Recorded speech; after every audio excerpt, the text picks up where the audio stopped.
So eto na mga kaibigan, 8th Division legendary boxer Manny Pacquiao maikli na araw sa naging laban niya kontra dito sa Hapon na si Rukiyaan po. And bago natin yan ipagpatuloy mga kaibigan ko, huwag niyong kalimutan muna mag-like and subscribe and pahit po ng notification bell. Maraming salamat po sa kakatapos lamang na exhibition fight match ni Manny at ni Rukiyaan po.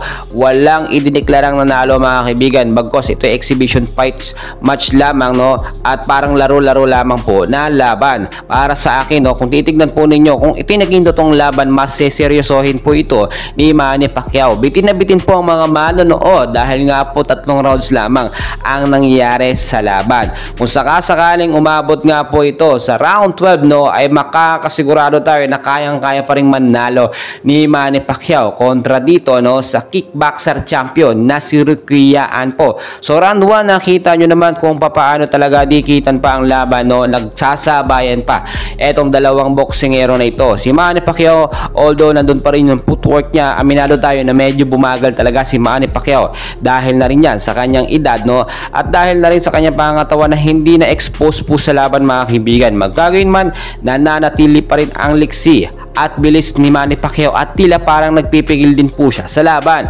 Pagdating naman sa round 2 mga kaibigan, dito nakita naman natin kung paano talaga lumakas din ang galing, no, lumabas ang galing itong si Rukiyaan po at nakakasuntok, nakakatama siya kay Manny Pacquiao, pero agad naman po itong na ibabalik at nakakagandi si Pacquiao sa kanyang malalakas po na 1-2 combination. Pagdating ng round 3 mga kaibigan, no, nakakaramdam na ng panghihingal etong si Manny Pacquiao. Medyo bugbog na rin po ang muka ni Rukiyaan po, kaya naman masasabi natin na patas lamang ang naging laban.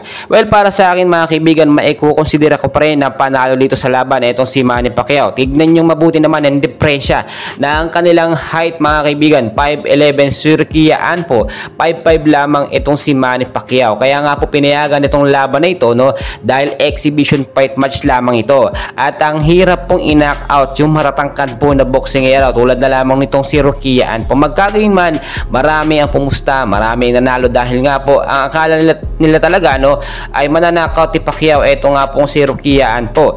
Well, para sa akin kayang-kaya naman talaga kung mas tumagal pa dahil lang kickboxer po na manlalaro ay hindi tumatagal po hanggang round 12, hanggang round 3 lamang sila at nauubos ang kanilang stamina. Napansin nyo si Rukia agresibo simula round 1 hanggang round 2. Pagdating sa round 3 mga kaibigan, medyo hiningal na nga po itong si Rukiyaan po, samantalang ating 8th Division legendary boxer na si Manny Pacquiao ay kalmado lang at kayang-kaya pa talagang patagalin ang laban.